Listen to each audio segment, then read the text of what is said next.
Good evening and Merry Christmas to all, and all a good night here on Hollywood Backlot with Lou and you. My name is VashSky. I'm going to be your host of today's or tonight's ceremonies here, and with me to on this very Christmas Eve special celebration of Hollywood Backlot is the one, the only LW Ghost. Hello there, Lou. Good evening, everyone, all and sundry, all of you revelers and holiday magical folks, or just a run-of-the-mill gang that shows up anyway out of desperation for entertainment. We are always happy to be here. We won't be, I guess, next week because it's New Year's Eve.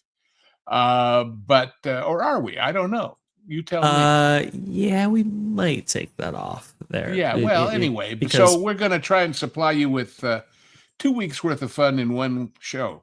So, which we are capable of doing if memory serves me correctly, as they say on Iron Chef. Yes. Well, I hopefully it is something by which people will be satisfied and satiated for a little while there, because not totally, because we always want them coming back for more. But of course, there's no question about that, Lou. But like you said, New Year's Eve, that could be maybe a little bit for those of you who were just now watching the pro show. I promised a story, and I've got to tell you. I don't know how many of you are how old, but here's something to look forward to in the wonderful world of algorithm marketing. We moved here from Southern California a little over 8 years ago. And when we did, we brought our telephones with us, and we have not updated them in all this time. And my wife has been saying, for God's sakes, we should get new phones. So she investigated. Now, we are not iPhone people. We are Galaxy people, whatever, Samsung. So know that. And she investigated the newest, greatest ones and arranged for us to swap the old ones for the new ones and get them all set up and all of that. And the new ones have better battery life and all kinds of improvements, 99% of which I never use because I use my phone very rudimentarily. And so after a day or so playing with the new one, you know what? I decided I didn't need the better battery life so much as keeping things simple. When you're my age, you want to do what you know and not have to learn a whole new world just to turn the telephone on. So she investigated and found out they would be okay if we brought it back and transferred me back to my old one. However, when we got the new one, I started searching around for a case. And I found one I really, really liked, and it came and it was really, really good. A company called Spigen or Spigen, Spigen for what it's worth. Oh, yeah, Spigen, for sure. And I thought, I wonder if they make cases for phones as old as my old one, because, it's a long way back. Sure enough, they do. And I go on Amazon and I look at it and I get ready to buy it. Well, you know what Amazon does?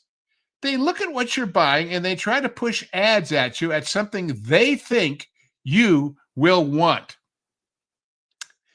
I had never asked for anything like this. I had never ordered anything like this. It was strictly their magical computer saying, well, he must be old if he has that old a phone. Let's send him something old. And on the page to buy the phone, I get two ads for, are you ready? Metamucil. Oh, no, I did not buy it. No, I have no interest in it. But if that don't give you heart when you worry about AI taking over the universe, that's how screwed up it is. Oh boy, sorry about that, Lou. That's something. But so there, I got my story told, and now let's see what we're going to do here. A reflection of the modern age, for sure. We have Walter Tomaszewski. Yes. Walter Tomaszewski's coming in here with $1.99. Yeah, it's Lou and that other guy. Well, that's all right there. Because I am happy to play the other guy next to the one, the only LW Ghost. Thank you, Walter. I do appreciate that. Merry Christmas to you and Juliet coming in here with the 10 British pound sterling morning Hollywood Backlot with Lou and you. Happy Christmas. Well, you know who the other guy was. Remember, I think, what's his name? George Lazenby in his Bond movie. There was a line where he said, this never happened to the other guy, meaning Sean Connery. So that's good company to be in if you are the other guy. So there you go. That's really good company to be in. And we are in good company with our mods. Thank you so much, Juliet, for that. And a Merry Christmas to you. I know you said happy, but I just can't bring myself to say that. It just sounds wrong. Do appreciate that, Juliet, very much.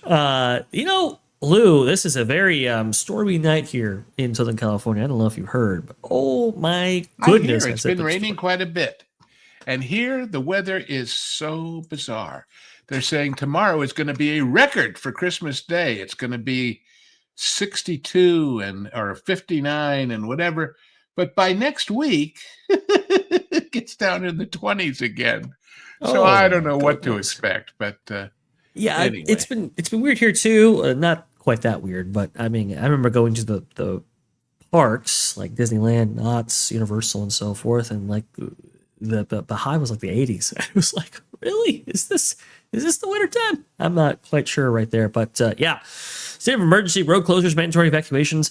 I'm just telling everybody, hey, if you're in the LA area, be safe. That is for sure. It is crazy. I mean, I'm a couple hundred miles removed from LA or uh, you know the epicenter of these atmospheric rivers, and we are experiencing quite a bit of rain as well. So I wonder definitely, if the rain is hurting attendance at Disneyland and company for the well, holiday. we do actually have some updates on that. Disneyland announced they were closing 1 hour early.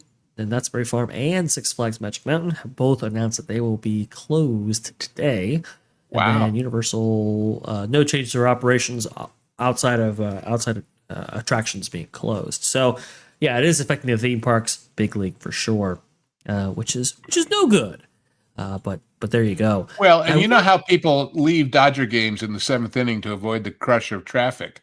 Imagine being at one of the parks on these rainy days, and when they close, you and all 35,000 other people are all getting on the same freeway in the rain. Oh, God. Oh, yeah, that's purgatory to me. I am so glad I don't have to traverse that because I've been on those LA freeways very recently, Lou. I don't want to do that in the rain. That just sounds like a recipe for disaster. But somebody coming in here with a question. This was actually brought forward to us actually in the last show. Just didn't have time to get to it right here. But Bruce Newhouse coming in. Have you ever done a step-by-step walkthrough of selling a script in the golden age versus today? This is for Lou. I, for one, would find it interesting.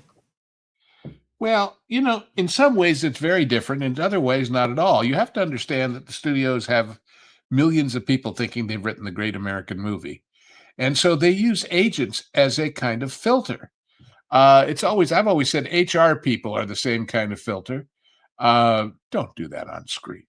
I thought I had use a dipped my tissue, camera, my and I was God. like, dang it. Yeah, I'm a Well, little bit anyway, under the weather. Sorry about that, guys. Tail Go and the ahead, Lou. dog Sorry. that snotted you.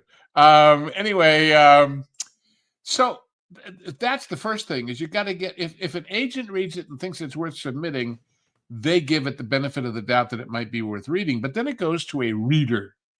A reader is a person whose job is to read a million scripts, give you synopses, and tell you which ones might prove good. The fact that they're not in an actual position to buy them tells you something about their skills at what they do and why they're hired. Again, they are not as worried about losing the great American script as they are about wasting their time and money on something that ain't going to happen. So, but when you talk about the golden age, of course, the writers were all on salary, all the main studio writers. And so they worked at 9 to 5, cranking out stories, and they got handed one after another. And, they said, we need a new Barbara Stanwyck picture, or we need a new Humphrey Bogart picture, or we've got so-and-so finishing next week. What can we put them in?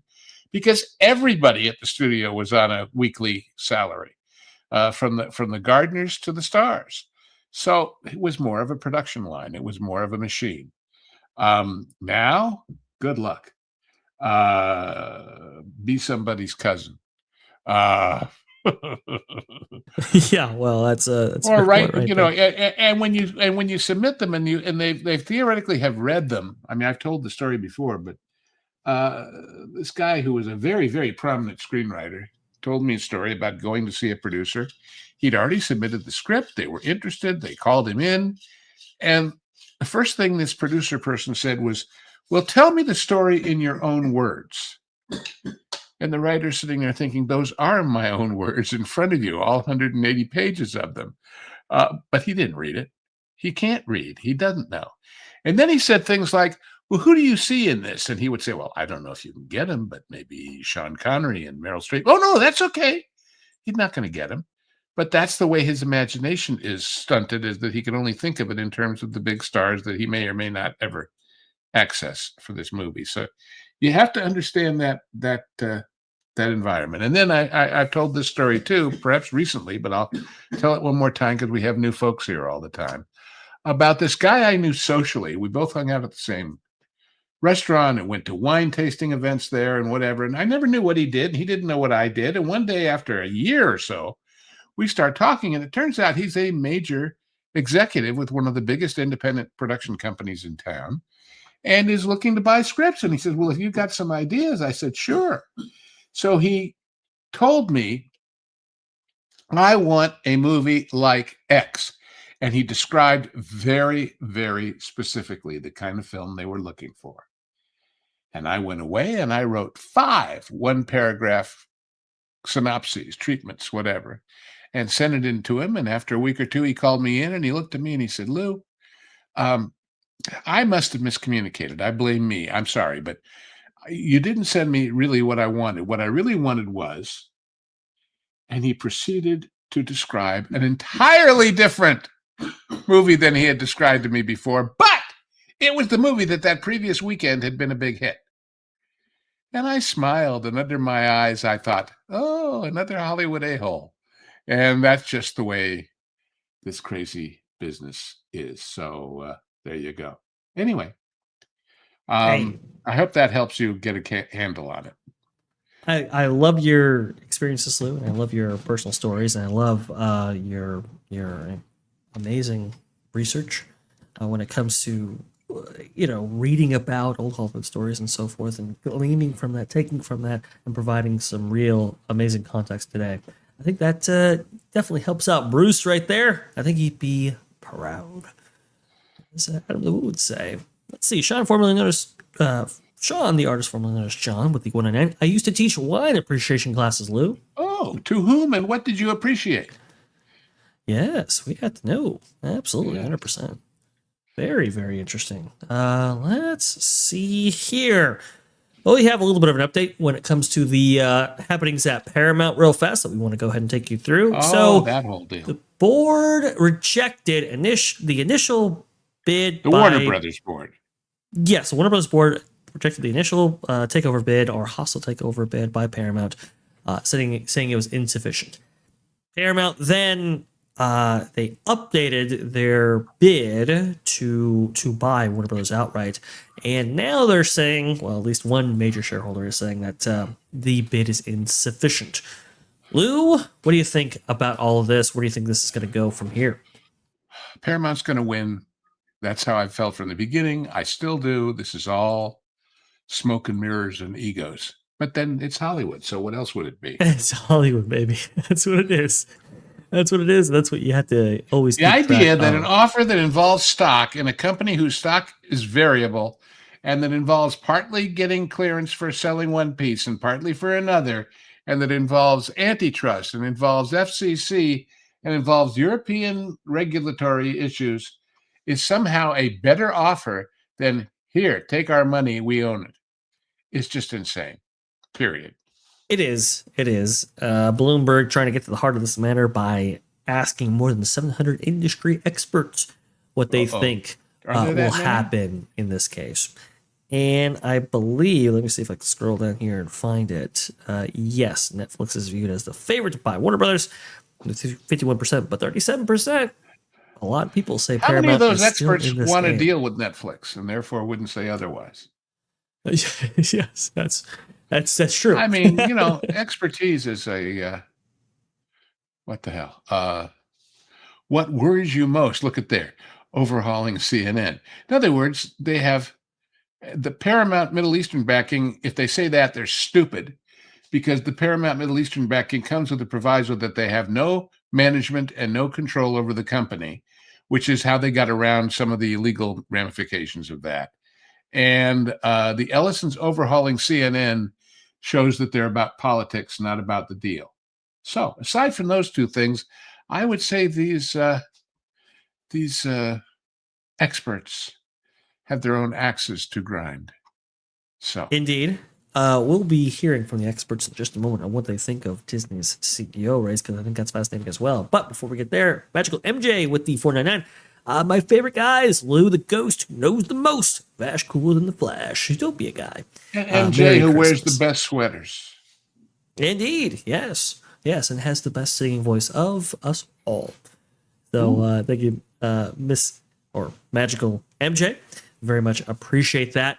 MJ has been quite the panelist for our various shows, including on the Pro Show tonight, which was very, very cool, and that Park Bliss. So, hey, if you want to check her out, you know where to tune in. I believe she's going to be on some other programs as well, including Ron's The Dish, and maybe a show with Erica from Erica and Raph. Very interesting stuff indeed.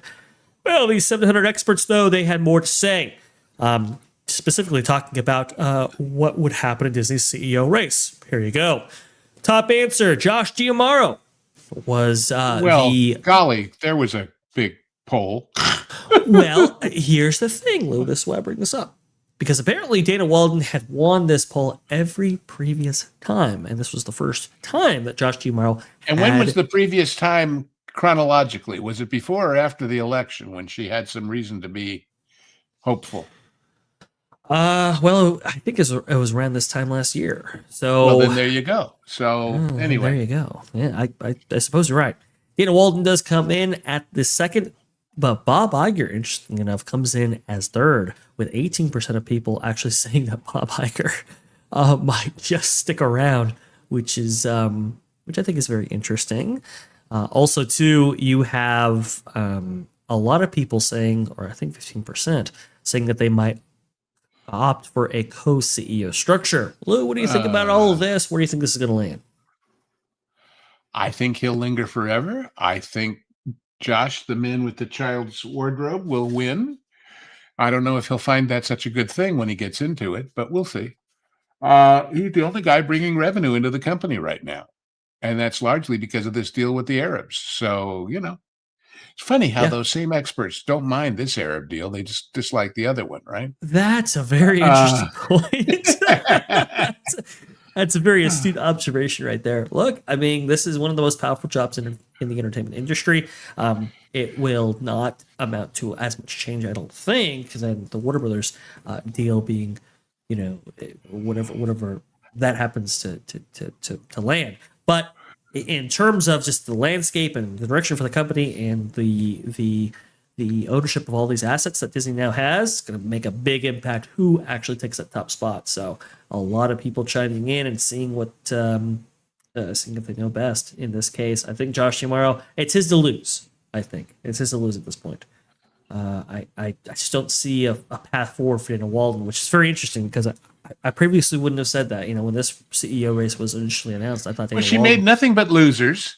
Yeah, and she no longer has friends in Washington. Well, not any with any power. So so it's kind of like. Of course, we have no idea how long they're going to drag this out. They keep saying they're going to decide soon, but God only knows. And I guess if somehow the Democrats made a major triumph in the midterms, she might be back sort of in the running a little bit. But I don't know. I think this goes beyond political. Well, I see. I saw a poll of who are the top Democrat candidates for president according to polls of Democrats. Kamala is the top at 30%. Mm-hmm. And Newsom is down at like 21. And after that, you get Pete Buttigieg and company, and it's like, what? Anyway, we'll see. Well, you have large swaths of the nation, detailing their experiences. I mean, obviously, Kamala has been very close to that top spot, so there's a point of reference there for people. But I think Newsom's issue is the Midwest and specifically the Rust Belt. I just don't know if he's going to get beyond that. Let me do to you what I did to California, he said with a smirk. But I don't want to talk politics too much here, but I do see people talking about what if Disney had a hostile takeover? By who? Yeah, for what? That's the thing. What are you buying? You're buying losing IPs, losing productions, and overseas park revenue that comes in because it's overseas. So, Now, here's the thing, Lou. There was talk that Netflix might. Yeah, that was bullshit too. I'm sorry. It was. What? It was. What would they be to explain buying? to everybody, apparently they were kicking the tires on buying the Walt Disney Company. Yeah, they were thinking of chocolate cake for dinner too, but they didn't have it. They had the apple pie instead. What do you want from me?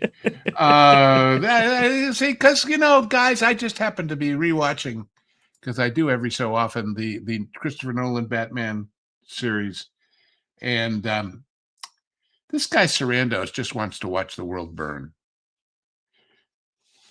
He just does. Yeah. Oh well, that's the thing. If Ted Sarandos, and I was just talking to somebody about this earlier, if Ted Sarandos and Netflix get a hold of Warner Bros. Discovery, that's it for not only the theatrical market but also the physical media market. I just don't see how those industries go forward with somebody who's like, yeah, we want to kill that theatrical. And I've said it 100 times, and I'll say it once more. It is not about Trump. When you have Pocahontas and Jane Fonda on the same side of the aisle as Trump about this deal, it's not about Trump. It's about jobs. It's about taxes. It's about all kinds of things, but it's not about Trump. And it goes red state, blue state, green state, whatever kind of state you want. So, I don't really see anybody that's really enthusiastic about Netflix actually gaining a hold of Warner Bros. Discovery. Personally, I think a lot of people were more enthusiastic about potentially Comcast more than anybody else. But it like you said, it goes beyond political lines there, Lou. We do have a guest for this next segment very, very quickly right here, talking about 6 Points, Texas. You might be familiar with that. If you've ever taken a tour around the studio tour, that being the backlot of Universal Hollywood. Indeed. And apparently there are some new permits that might suggest that this place is going away. I'll go ahead and play some roll for you in just a moment to give you guys an idea. And let me explain what 6 Points is. It is 6 Western streets that come together like a star in the middle. And it goes back really to the silent days. And each street has a sheriff's office, a saloon, a hotel, a livery stable, and I forget what else. But the idea was, well, I'm off to Wichita, and I ride out on one, and the camera pans over, and I ride in on the other one. And I don't even have to move the camera to make that work. So that was what it was built to be. And it was in the days of silence when the sound didn't. You could have 2 or 3 movies shooting there at the same time. But they don't make a lot of Westerns anymore. And if they do, they go to old Tucson or some of the other Western towns out there in the hustings rather than the back lot. And so it's a sad piece of history going away, but it's not a great loss to the facilities at Universal because, frankly, it's probably the least used piece of the back lot. At this point, yes. To explain a little bit more about what's actually going on here with 6 Points, Texas, and what might be in store for Universal Studios Hollywood in general, it is the one, the only theme park wizard. Hello there, wizard. Hello. Hey, how do I sound? I have a new microphone. So you sound crispy, lovely. I think you do. Great. Okay. Go ahead, wizard. I don't even think you have to lean into it. You're doing good. Oh, perfect. Oh, great. Okay. And if ever a whiz there was, theme park wizard is one because. That's true. Whoa. Because of the wizarding things he does. Lou's incredible. He comes up with these great one-liners. And I'm like, every time I listen, I'm like, I don't know how he does it. I don't know how you do it. It's incredible. I don't know how I do it either. It just happens. It is not rehearsed. It is not premeditated. Well, that's a great trait. I love it. But yeah, we have some new permits. And it's very interesting because there's 3 in the permits. There's 3 specific buildings, and they encompass like the right half of 6 Points, Texas. So like not even all of it, but just the right half.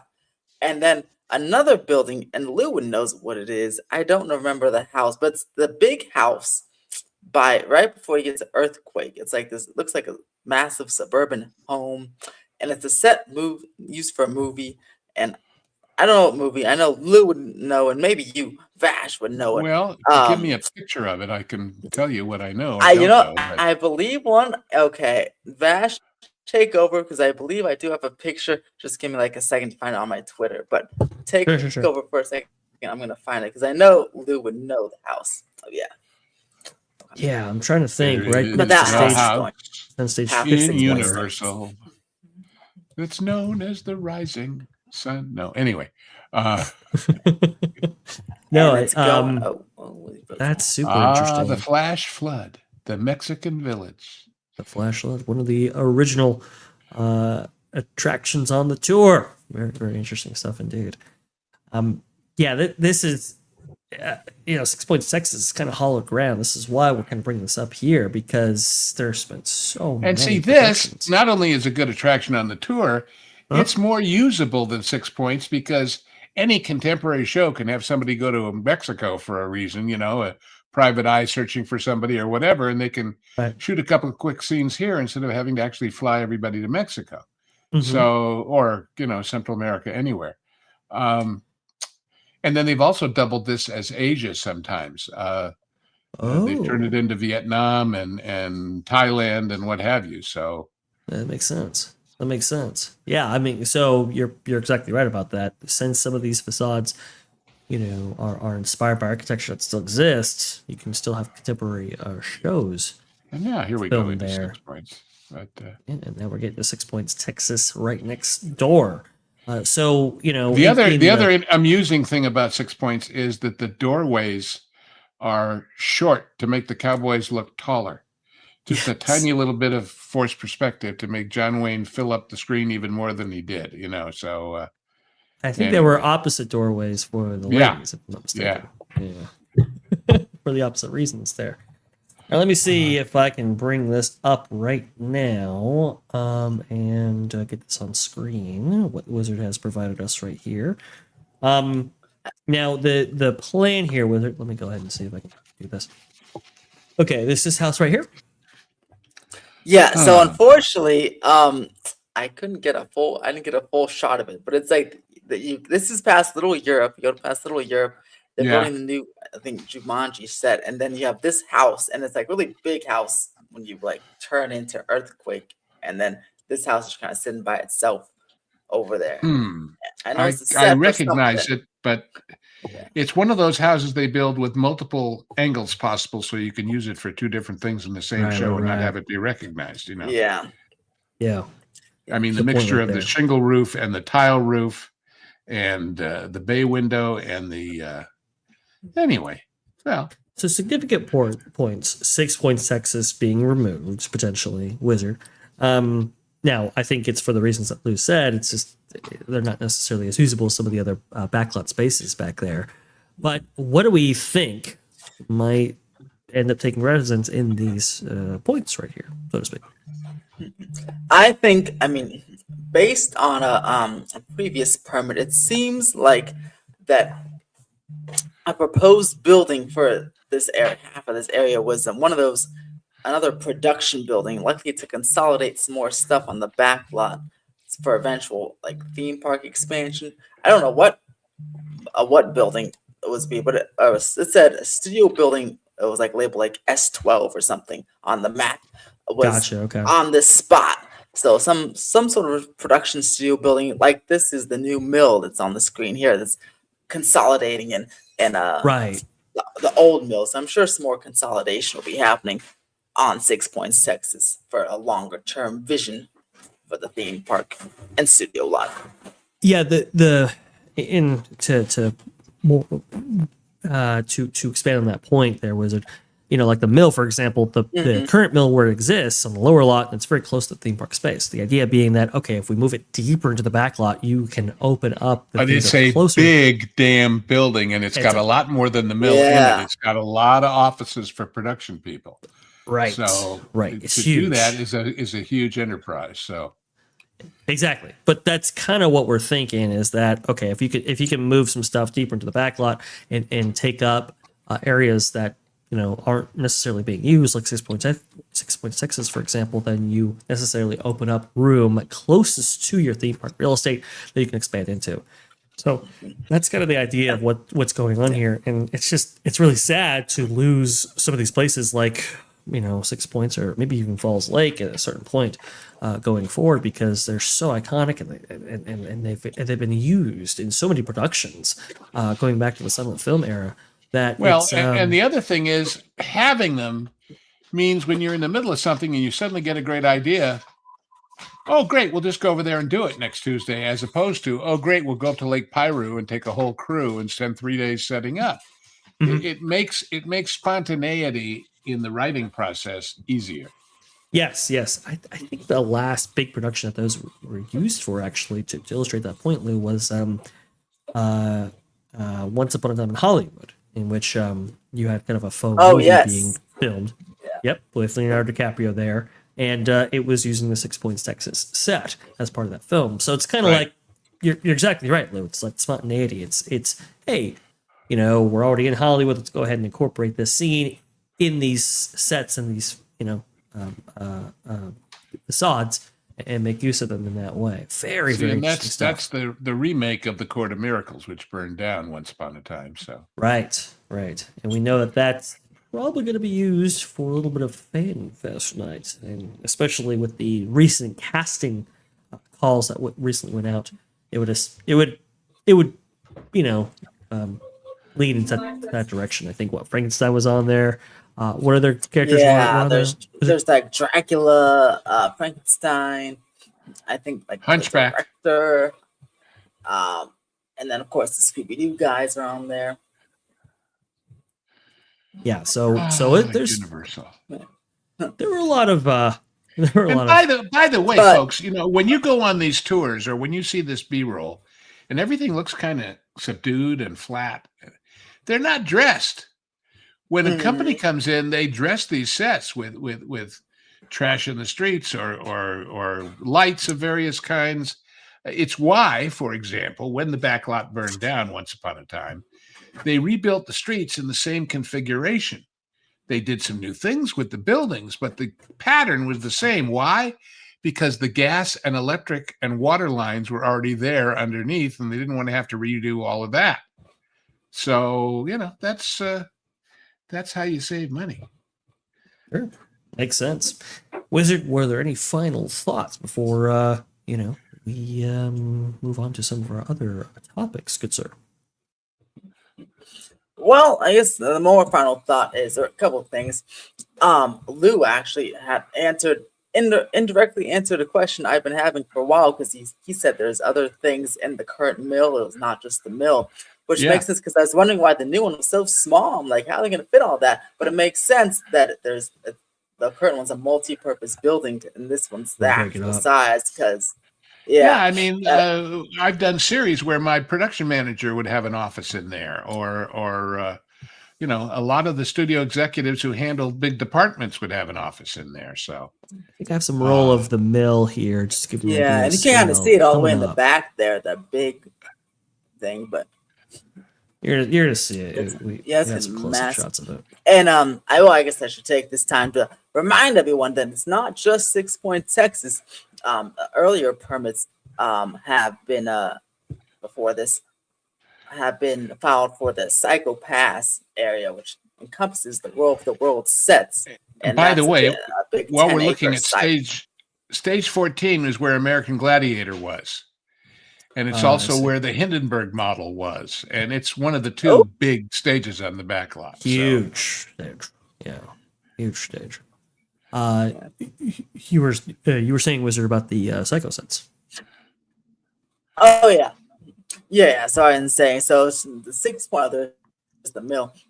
There is the 6 Points, Texas, and then expect the World of the Worlds to be graded over, and another set that's, I forgot the name, but it was it's about a 10-acre site over by World of the Worlds to be graded over for something. Again, we're going by the permit map would be exactly, yeah. So this one in the permanent map that was in the other tech services permit suggested that a new costuming and lighting building would go here, but we don't know for sure until it's built. But another studio type building to again consolidate some of the stuff on the lot. Wow. I'm really surprised that there's a lot of moving parts over there in the Backlot, as the theme parks become far more of a moneymaker for Comcast. Very, very interesting stuff indeed. Wizard, I really do appreciate you bringing over all your expertise on this. I know you study this extremely closely, and thank you, by the way. This B-roll actually provided by Wizard's amazing patronage. I very much appreciate that, Wizard, and get me in there on the backlot. Do appreciate that, sir. I see. And there's Falls Lake, and Right. just a fun fact about Falls Lake over there. If you see, I mean, I saw personally the Odyssey filming there in the big boat. Right. So when I saw the prologue in front of Avatar and they had that scene on the water, I'm like, oh my gosh, I saw that. That was kind of exciting to see. That's cool. Like, oh, And I it's really see the big screen. Barry the Music Man said he loved the Hindenburg movie. Well, I'll tell you a story about that one. Inside the other huge stage, stage 27, was where all of that interior of the balloon was, all of the wires and the tanks and the catwalks and things. And frankly, the crew called in OSHA and thought it wasn't safe because it was pretty precarious, or it looked that way. And I was there the day that the OSHA guy came, and he walked in the door of the set. He looked at this thing and he said, well, let's see. And it fell down. Ooh. Whether that was triggered by somebody on cue or just an accident, I don't know. But yeah, that it didn't hurt anybody, thank goodness. But that was interesting. And then on the Hindenburg part that was on 14, the one we mentioned with Gladiator, was Right. where they also had the interiors, and the interiors of the Hindenburg were all 4-foot flats, but they were, rather than being wood, they were white canvas stretched over like you would with a painting, only 4x8 tall, and on each one was a painting of the Hindenburg flying over the pyramids, or the Hindenburg flying over the Eiffel Tower, or whatever. And when you worked on that set to move those around, you had to wear white editing gloves so you didn't put any fingerprints on those. So that was kind of fun. And then the whole set, of course, was on a big hydraulic rocker so that they could make it move. That's cool. Those were the days. Those were the days. Now you Sounds just do it fun. in post. Isn't that right, Wizard? Well, no, That's they didn't. right. That's my It point. is- They did it practically. So Right. Anyway. Right. That's uh, what I'm saying right there. Anyway, thank you so much, Wizard. Very much appreciate you coming in Thanks, here and joining us on this very amazing Christmas Eve. By the way, you're staying safe, right? The storms are crazy out there. Oh yes, we're actually. Let me show you guys. Hold on. We did a whole baking day. Hold on. No, we got baked goods. Hopefully, he's brought enough for all of us because we have 150 Made people out hard. We made some desserts. So, Look at yes, we that. made some desserts ooh, there. Beautiful. all day Beautiful. today in the rain. It was a big 10-hour baking day. Well, I didn't do it. Liz did it, but I watched. Oh, and there's the you pie. provided moral support. Yes, I turned on Christmas movies while we did it. Oh, there you go. Ooh, There Yeah. you go. And There's the amazing Liz. in right there. in the back is our holiday tree. Wink, wink. It's a Christmas tree, Wizard. You know better than that. No, yes, only Oh, Christmas boy. trees here. Only Christmas okay, trees. well, have a happy, merry, all that stuff. Merry Christmas. Thank you very much, much, Wizard. You too. Have a happy Christmas Eve right there for an amazing Christmas day in just a few hours at least on the East Coast. Yes, Or I'm West cooking Coast. tomorrow Yes, my that's epic good. prime rib. Oh, there you go. Yep. Yeah, That I had the sounds instructions for yummy. that. Ooh, so good. Oh, yeah. Thanks, Wizard. Catch you later. Send Wizard that recipe. He'll like. Bye-bye. Oh, yes, I will. Bye-bye. Bye. Alrighty. I wanted to go ahead and bring this up with you, Lou, because, well, I know I know you might have an opinion on this. So let me go ahead and bring this up right now. This is from Variety, actually. Oh, Talking about the Health Fund. Oh, yes. Riders Guild of America Health Fund loses $122 million in 2 years as negotiators aim to bridge the gap. This by Gene Mattis. Now, the reason why I'm bringing this up here, because it is an astounding failure of the WGA to have accrued so much of a deficit for something that is so needed, necessary, required by the WGA members. this deficit be there? Yes and no. Please go ahead. Let me explain a little bit about how these health funds and pension funds work. Every work you do, you have a piece taken out and contributed by you and a piece from the employer that goes into that fund. But you have to work a certain amount of years, months, dollars, depending on what union you're in, to qualify to get the benefits. So in a guild like the Writers Guild, I don't know what the current numbers are, but usually it's about 150 grand of members.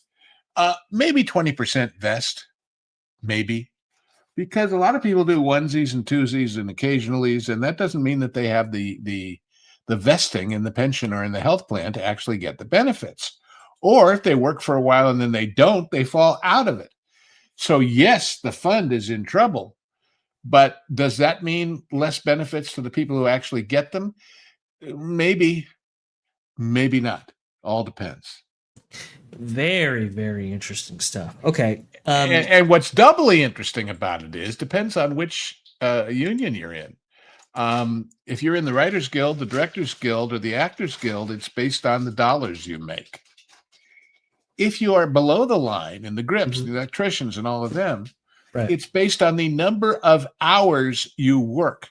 So consider if you are a dolly grip and you are in my era on a TV series and it's a hit and it runs 22, 24, 26 episodes, you're pretty close to vesting. Get a pilot or a commercial or one or two of those and you're good. But nowadays, even a hit is 8 episodes or 10 episodes, not 25, which means you could be on a hit, have a great job, be on a hit show, happy, but you're halfway there as far as vesting in your pension or health plan. So it's a lot tougher. It's a lot tougher for all those. Do you think, because Chris Gore from Film Bear brought this up as a potential stepping stone towards a strike, which I thought was very, very interesting because, Hollywood has already been ravaged by so many strikes already. Do you think that if this deficit furthers or isn't bridged, do you think there's a potential for a strike here? There are lots of ways to solve that short of a strike. Yeah. They can do what we call a side letter, which says, as of so-and-so will contribute X amount more. Or on shows with a certain number of episodes, we'll credit 2 for 1, or whatever it is. The problem with strikes, other than the obvious ones we've all seen, and they devastate the entire city, not just the industry, because everybody's dry cleaners and dog walkers and gardeners and favorite restaurants and everything else. The problem is California is in deep doo-doo financially. And its governor wants to run for president. And he's got a lot of clout with the entertainment industry for reasons known only to them and him. And the last thing he wants is one more black mark on his economic record. And a strike would certainly create that. It's a good point. So I don't know what'll happen behind the scenes, but everybody's saying strike, strike, strike, strike, strike. People are talking about it just over the Warner Brothers deal. They're talking about all kinds of reasons. Keep your powder dry and let's see. I think there are good reasons not to, and that the cooler heads, although it is the Writers Guild, there are no cooler heads. The cooler heads might prevail. Let's hope they do. Let's hope they do for the sake of the industry, because good Lord, it's a lot of things are happening to it right now that aren't very good. They're going to sink, though, is all the good stuff. With $5, thank you, Lou and Vash. Well, thank you, Snarky. Very much appreciate that. I know you were very, very generous on the pro show earlier, and so thank you so much for sharing your generosity with us as well. Very much appreciate that. Awesome stuff. The Barry the Music Man coming in here with $2. Merry Christmas, Chet and Vash and Lou, you smooth operator. Well, I shaved. Does that count? At least you didn't wipe your nose in your shirt there. That's a lot smoother than I. Right. Let's see right here. I believe, Lou, you have quite the jukebox for us. I do. Ladies and gentlemen, I don't know about your Christmas music tastes, But I do know that a lot of people, just because it's tradition, play Old Lang Syne, as the, if olden days would be forgotten, blah, blah, blah, blah, on New Year's Eve. I offer you tonight an alternative. You may have never seen the movie. Some of this clip may make no sense to you because you've never seen the movie, although you should, and we're going to do it on the Genre Guys someday soon. But this is the best kick-ass, wonderful, turn your speakers all the way up, how to go out of an old year into the new that I know of and that I play every year. And so you will be rocking along with me and the Swanky Modes. And if you recognize who they are, then you'll know more than most people about this. But any ordinary man would have given it up by now. Any ordinary man would have given it up by now. Any ordinary man wouldn't think twice, taking his chances on a roll of the dice. And it's just kick butt wonderful. It's from a movie called Tapeheads, which has all kinds of other fun stuff in it. But this is the big finale, and I highly recommend it. Only if you have the speakers way up or your headphones way up and you got room to dance, because you're going to want to. That's all I'll say about that. Oh, that's cool right there. I love that. LEW'S JUKEBOX of the Week. You can check it out in both the chat and description of this video right here. Definitely check out LEW'S JUKEBOX, because he's got some amazing tracks that he wants everybody to hear and that are worth listening to. So definitely check that out. So good. Thank you, Lew, for that. Let's see right here. Oh, man. I'm going to be listening to it right after the show. Let's see. We have some interesting, things happening with the Avatar box office, and we'll leave it there. Third Avatar movie off to a slower box office start than predecessor. This was 3 days ago via Wall Street Journal, actually. So you're thinking, okay, well, maybe it's not going to do all that well. Now the media is like, wait a minute. Now Fire and Ash is now on track to overperform on its second domestic weekend. That suggests that Fire and Ash might have better legs than its predecessor, The Way of Water. And now you have articles coming out. Oh, look, Avatar 3 brings Disney to $6 billion. Their first post-pandemic $6 billion mark achieved here. Lew, what do we think is going on? Where do you think Avatar is going to land? And do you think the Walt Disney Company? I think it's done. I think it's over.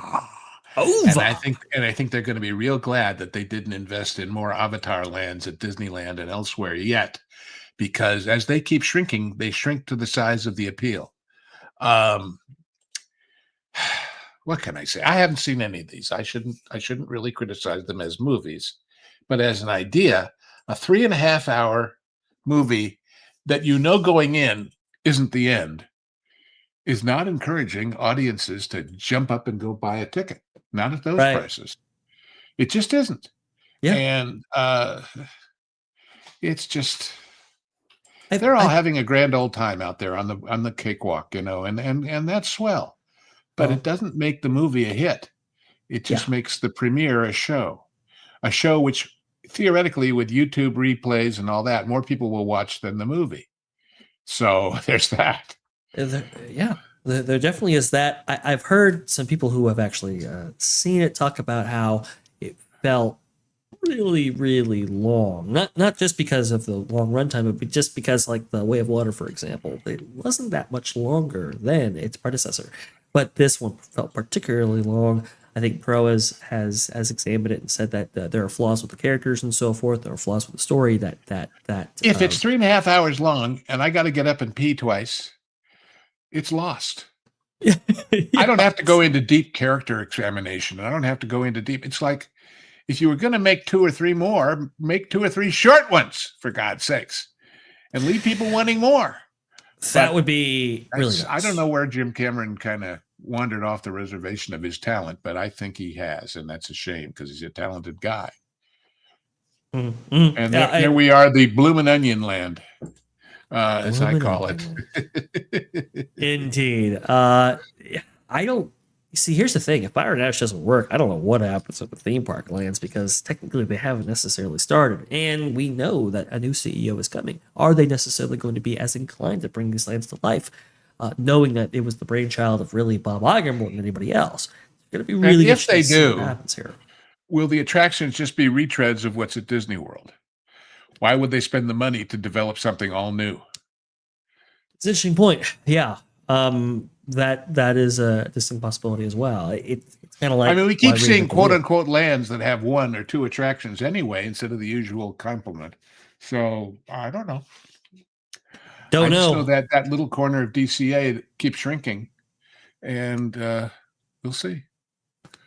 I'll tell you what, the permits were just filed for the new parking garage that has to Right. take place before this Avatar land can actually be installed. And again, that lengthens out your time there. So anything can change in those couple of years while that parking structure is developed. We'll have more on that park place right there. But Avatar Fire and Ash not looking so good. And does that give a pause on the entire franchise? Well, we will see.